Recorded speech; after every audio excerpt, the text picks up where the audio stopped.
Hello प्यारे बच्चों, कैसे आप सभी? बढ़िया। चलो आज हम नया चैप्टर पढ़ेंगे, 7th चैप्टर। उसका क्या नाम है? मधुमक्खी। बहुत अच्छे। इससे पहले हमने कौन सा चैप्टर पढ़ा था? 6th chapter. आपको होमवर्क भी तो दिया था बच्चों, आपने होमवर्क कंप्लीट कर लिया? बहुत अच्छे। चलो हम नया चैप्टर पढ़ते हैं, 7th चैप्टर, जिसका नाम मधुमक्खी है। बच्चों ये एक प्यारी सी कहानी है। इस कहानी में हम मधुमक्खी के बारे में सीखेंगे। चलिए पढ़ते हैं। कक्षा में अध्यापक पढ़ा रहे थे। समझ में आया बच्चों? कक्षा मतलब क्लास में। कौन पढ़ा रहा था? टीचर पढ़ा रहे थे। बच्चे शांति से सुन रहे थे, बिल्कुल आपकी तरह। Very good. अचानक खिड़की से एक मधुमक्खी घुस आई और कक्षा में मंडराने लगी। खिड़की से मधुमक्खी आई और क्लास में घूमने लगी। राहुल के तो सिर पर ही बैठने वाली थी बच्चों। कक्षा में खलबली मच गई। खलबली मतलब बच्चे इधर से उधर कूदने लगे। सारे छात्र हाथों में पुस्तक लेकर उसे भगाने का प्रयास करने लगे बच्चों। अध्यापक ने बड़ी मुश्किल से छात्रा को शांत किया और मधुमक्खी को खिड़की के रास्ते बाहर निकाल दिया।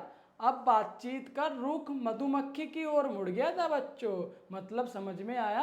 अब बातचीत का रुख मतलब अब बातचीत मधुमक्खी के बारे में होने लगी थी। हाँ। अवन ने पूछा, अध्यापक जी, मतलब सर, ये मधुमक्खियाँ घूम घूम कर क्या ढूंढती है? मंसूर बोला। मंसूर कौन है? एक क्लास का स्टूडेंट। क्या ये छत्ते में रहती है? शहद में चिपकती नहीं है? उसकी बात सुनकर बच्चे हंस पड़े। सर ने बोला, अध्यापक जी ने क्या बोला? चलो बच्चों, आज मैं तुम्हें मधुमक्खी के बारे में बताता हूँ। अध्यापक बताने लगे, मधुमक्खी को बेहद मेहनती जीव कहा जाता है। Very good. जैसे आप लोग बच्चे मेहनत करते हो ना, अच्छे से पढ़ाई करते हो, ऐसे ही मधुमक्खी भी मेहनत करती है, लेकिन वो पढ़ाई नहीं करती। वो मधुमक्खी शहद ले आती है। इस चैप्टर में हम आगे पढ़ेंगे और सीखेंगे। चलो। सारा दिन फूलों पर मंडराती है, उनका रस चूसती है और उसे छत्ते में इकट्ठा करती है। मधुमक्खी एक सामाजिक प्राणी है जो कभी अकेली नहीं रहती, हमेशा समूह में रहती है। यह समूह एक बड़े परिवार की तरह होता है बच्चों। बच्चे बड़े ध्यान से अध्यापक की बात सुन रहे थे, जैसे आप प्यारे बच्चे मेरी बात सुन रहे हो और इस कहानी को समझ रहे हो। ऐसे ही अध्यापक बोले, उनके समूह समूह समझ रहे हो ना बच्चों? मधुमक्खी का झुंड। जब बहुत सारी एक साथ चीज़ें होती है ना, उसको समूह कहते हैं। हाँ। एक रानी मक्खी होती है जो अंडे देती है और अपनी संख्या बढ़ाने का काम करती है। बाकी मक्खियाँ मजदूर मक्खियाँ होती है जो छत्ता बनाना तथा फूलों का रस और पराग इकट्ठा करने का काम करती है। छत्ता कैसे बनता है बच्चों? एक बच्चे ने प्रश्न किया। किससे? सर से। कि सर छत्ता कैसे बनाती है? बोलो कैसे बनता है? मजदूर मक्खिया के शरीर में कुछ ग्रंथियां होती है जिनसे मोम जैसा पदार्थ निकलता है। इसी पदार्थ से मधुमक्खियाँ खांचे नुमा छत्ते को तैयार करती है। बच्चों क्या होता है? मधुमक्खी के शरीर में कुछ ग्रंथियां होती है। वो क्या निकालती है? वो क्या निकालती है बताओ बच्चों? Very good. एक मोम जैसा पदार्थ, उसी से ही तो छत्ता बनता है। और छत्ते का आकार कैसा होता है? वो एक ढांचे नुमा होता है। जैसे ढांचा है ना किसी चीज का, आप चित्र देख रहे हो, ये एक ढांचा है, इसके जैसा बनाती है। आगे बताओ बच्चों। अंडे और अंडों से निकलने वाले नन्हे लार्वा छत्ते में रहते हैं। लार्वा के पालन पोषण की जिम्मेदारी मजदूर मक्खी की होती है। बच्चों लार्वा समझ रहे हो? जो अंडे से छोटी छोटी मधुमक्खियां निकलती है, उसी को ही अभी लार्वा कहते हैं। Very good. चलो आगे पढ़ते हैं। फूलों के रस और पराग को मजदूर मक्खियां द्वारा कुछ विशेष क्रियाओं के बाद शहद में बदल दिया जाता है बच्चों। लार्वा को यही शहद भोजन के रूप में दिया जाता है। लार्वा लार्वा समझ रहे हो ना? छोटी छोटी जो अंडे से निकली निकली होती है, छोटे बच्चे वाली, जो मधुमक्खी के छोटे छोटे बच्चे होते हैं, उसे लार्वा कहते हैं। जब लार्वा विकसित होकर राजा मधुमक्खी, रानी मधुमक्खी या मजदूर मधुमक्खी का रूप ले लेते हैं, मजदूर मधुमक्खियां फूलों के रस के साथ पराग कणों को भी एकत्रित करते हैं, छत्ते में रखती है। ये पराग कण विशेष प्रोटीन के रूप में होते हैं बच्चों। प्रोटीन आप खाते हो ना, जिससे बॉडी बनती है, हमारा शरीर स्वस्थ रहता है, वही प्रोटीन का काम करता है पराग कण। Very good. और शरीर की वृद्धि के लिए काम में लाए जाते हैं। क्या मधुमक्खियाँ आपस में बातचीत कर सकती है? बच्चों ने सर से पूछा, क्या मधुमक्खी आपस में बात करती है जैसे हम लोग बातें कर रहे हैं? Very good. फिर क्या कहा सर ने? हमारी तरह ये बोल तो नहीं सकती, परंतु कुछ विशेष संकेतों का आदान प्रदान करती है। ये इशारों से बात करती है बच्चों, ये बोलकर बात नहीं करती। सामान्यतः ये शरीर से कुछ विशेष रसायन और गंध स्थापित करके सूचनाएं भेजती है। ये विशेष जाति की मधुमक्खियाँ छत्ते के आसपास नृत्य कर कर आसपास के लोगों लगे फूलों के बारे में दूसरी मधुमक्खी को सूचना देती है। अध्यापक ने क्या बताया? ये जब कहीं फूल के पास जाते हैं ना, जब उन्हें दिखता है इस फूल में रस है, तो वो वहाँ पे नाचती है और कुछ संकेत देती है दूसरी मधुमक्खी को कि आ जाओ, यहाँ पर फूल है, इसका रस लेना है हम लोगों को। समझ गए ना कि मधुमक्खी आपस में कैसे बात करती है? संकेतों के द्वारा और अपने इशारे के द्वारा। Very good. चलो, क्या सारी मधुमक्खियाँ डंक मारती है? बच्चों ने पूछा। बच्चों ने पूछा क्या सारी मधुमक्खियाँ डंक मारती है?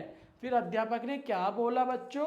नहीं, सर जी ने कहा नहीं, सभी मधुमक्खी डंक नहीं मारती। कुछ विशेष जाति की मधुमक्खियाँ बिना डंक वाली होती है। मधुमक्खियों के छत्ते से निकलना जो निकला शहद है और मोम हमारे लिए बहुत उपयोगी होता है। अब आप लोग मधुमक्खियों के बारे में बहुत कुछ जान चुके हो ना बच्चों? Very good. अध्यापक हंसते हुए बोले, अब मधुमक्खी देखते ही डरना नहीं बच्चों, हो सकता है वह बिना डंक वाली मक्खी हो।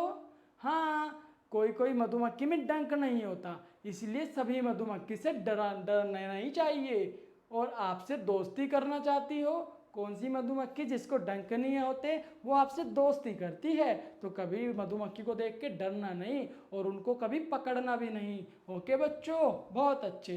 अध्यापक की बात सुनकर सारे बच्चे हंस पड़े।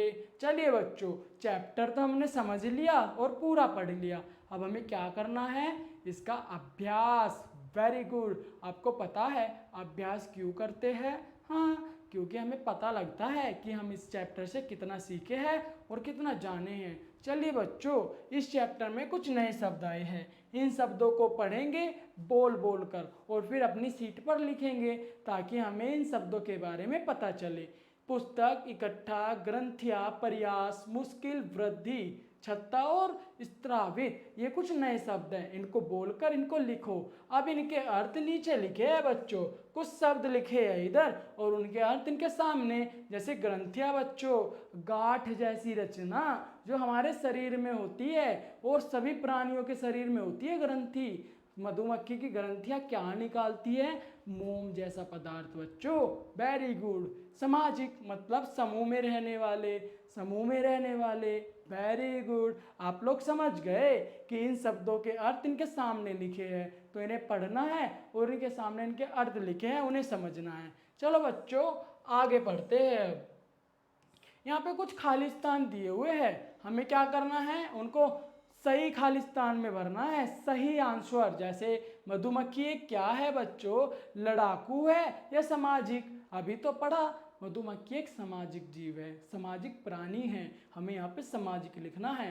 अंडों से निकलने वाले क्या बोलते हैं? लार्वा कहते हैं या बच्चे कहते हैं? लार्वा। यहाँ पे लार्वा लिखना है। उसके आगे बोलो बच्चों, फूलों का रस ही तो शहद में बदल जाता है या पराग में बदल जाता है बच्चों? Very funny. नो, ये नहीं आंसर, शहद में बदलता है। पराग तो प्रोटीन होता है ना। हाँ, वेरी गुड। तो यहाँ पे शहद लिखना है। कुछ जाति की मधुमक्खियों में क्या नहीं होते? पंख नहीं होते या डंक नहीं होते? डंक नहीं होते। वेरी गुड, आपने बड़े अच्छे से कर लिया ये फिल इन द ब्लैंक्स। यहाँ पे डंक लिखना है। गुड, अपना होमवर्क करना है बच्चों, तभी हम नेक्स्ट चैप्टर पढ़ेंगे। चलिए बच्चों, फोर्थ क्वेश्चन करते हैं। यहाँ पे कुछ हमें क्वेश्चंस दिए हैं, अब हमें उन्हें आंसर में बदलना है। जैसे मधुमक्खियों के समूह में कौन कौन होता है? बताओ, मधुमक्खी के समूह में कौन कौन होता है? राजा, रानी और मजदूर। Very good. और लार्वा भी तो होते हैं जब अंडे से निकलते हैं। Very good. आगे बताओ, छत्ता कैसे बनता है? बोलो बोलो। हाँ, कुछ मधुमक्खियों में, मतलब सभी मधुमक्खियों में क्या होती है? ग्रंथियाँ होती है, और वो एक मोम जैसा पदार्थ निकालती है। उस मोम जैसे पदार्थ से ही तो छत्ता बनता है। यही इसमें लिखना है। Very good. आगे बताओ बच्चों, फूलों के रस से शहद कैसे बनता है? फूलों के रस से शहद कैसे बनता है? फूलों के रस को वो छत्ते में इकट्ठा करती है और इसमें ही वो शहद में बदल जाते हैं। कुछ रासायनिक पदार्थ उनके शरीर से निकलते हैं, किनके? बच्चों, मधुमक्खी के। उन्हीं को मिलाकर वो शहद में बदल देते हैं मधुमक्खी। Very good. चलो आगे बताओ बच्चों, परागकण किस काम में आता है? परागकण एक प्रोटीन होता है बच्चों, शरीर को स्वस्थ रखने में। Very good. आगे बताओ, मधुमक्खियां संदेशों का आदान प्रदान किस प्रकार करती है? वेरी गुड, संकेत देकर। हाँ, संकेत देकर अपना सूचना आदान प्रदान करती है, वो बोल नहीं पाती। गुड। आगे बताओ, मधुमक्खियों से हमें क्या लाभ है? मधुमक्खियों से क्या लाभ है बच्चों? वो हमें शहद बनाकर देती है, यही तो लाभ है। Very good. चलो आगे करते हैं बच्चों, कुछ शब्दों से वाक्य बनाओ। यहाँ पे कुछ शब्द लिखे हैं, इन शब्द का प्रयोग करके हमें एक वाक्य बनाना है। जैसे सामाजिक हो गया। सामाजिक मतलब मधुमक्खियाँ एक सामाजिक प्राणी है। ये एक वाक्य बन गया ना। इस शब्द का प्रयोग करके बाकी शब्दों का भी ऐसे ही प्रयोग करना है और एक वाक्य बनाना है। कर लोगे ना? बहुत अच्छे। ये सब आपको होमवर्क में करना है। चलिए आगे करते हैं। वचन बदलो बच्चों। जैसे कि मधुमक्खियाँ एक वचन होता है और बहुवचन होता है। ये क्या लिखा है? मधुमक्खी। हमें वचन बदलना है। मधुमक्खी एक है या बहुत सारी? यहाँ पर तो एक है, लेकिन हमें बहुत सारे लिखना है। मधुमक्खियाँ। Very good. यहाँ पे लिखना है मधुमक्खियाँ। छत्ता। अब हमें बहुत सारे छत्ते लिखने हैं, तो यहाँ क्या लिखेंगे? छत्ते। बच्चा, एक बच्चा है ना, हमें बहुत सारे बच्चे लिखने हैं, तो मतलब बच्चे। Very good. आप समझ रहे हो ना? एक वचन से बहुवचन में बदलना है। सूचना मतलब सूचनाएं, बहुत सारी सूचनाएं। Very good. ऐसे ही बाकी दो के आपको लिखने हैं। बताओ बच्चों, 7वां प्रश्न। नीचे कुछ वाक्य लिखे हैं, उनको पढ़ो। नीचे लिखे वाक्य को पढ़ो। इनके समूह में एक रानी मक्खी होती है, हमारी तरह ये बोल नहीं सकती। इनके हमारी ये आदि शब्द संज्ञा के स्थान पर आ रहे हैं, इन्हें सर्वनाम कहते हैं। पाठ में से ऐसे ही कुछ सर्वनाम छाप कर लिखने हैं। जैसे इनके, हमारी या आदि, इनके जैसे आदि शब्द, इसको क्या कहते हैं? संज्ञा कहते हैं। इन्हीं को ही क्या कहते हैं बच्चों? संज्ञा।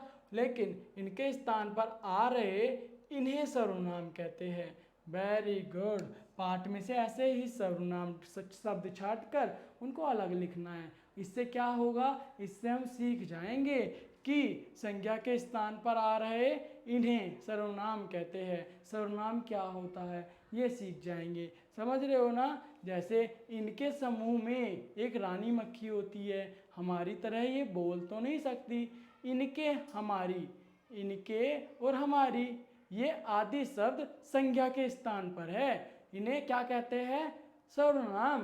Very good. चलो आप समझ गए हो। 8वां बताओ बच्चों, दिए गए शब्दों के विलोम लिखना है। विलोम क्या होता है बच्चों? विलोम का मतलब होता है उल्टा। जैसे कि हम मेहनती है, जो मेहनती है उसका दूसरा क्या होता है? आलसी होता है ना। हाँ, एक मेहनत करता है, दूसरा आलसी होता है, मतलब मेहनत का उल्टा क्या होता है? आलसी। तो हमें वहाँ पे आलसी लिखना है। बढ़ाना, उसका अर्थ उल्टा क्या लिखेंगे? घटाना। Very good. देना, इसका उल्टा क्या होता है? लेना। बहुत अच्छे, आपने तो कंप्लीट कर लिया। बच्चों, मधुमक्खी की तरह चींटी भी एक सामाजिक और मेहनती प्राणी है। इसके बारे में जानकारी एकत्रित करो और लिख दो। बताया है आपको क्या करना है? चींटी के बारे में लिखना है, उसके बारे में पता करो। चींटी क्या करती है, वो सामाजिक कैसे है और वो मेहनती कैसे है, उसके बारे में पूरी डिटेल आपको अपनी सीट पर लिखना है। आपने 8 चैप्टर भी कंप्लीट कर लिया। आप तो हम नेक्स्ट चैप्टर पढ़े। आपने तो 7 चैप्टर कंप्लीट किया है बच्चों। इसके नेक्स्ट क्लास में हम 8 चैप्टर कंप्लीट करेंगे। ठीक है बच्चों, तब तक आप अपना होमवर्क कंप्लीट करो। मिलते हैं अपनी नेक्स्ट क्लास में, और तब तक क्या करोगे आप? Homework complete. Very good, bye bye बच्चों।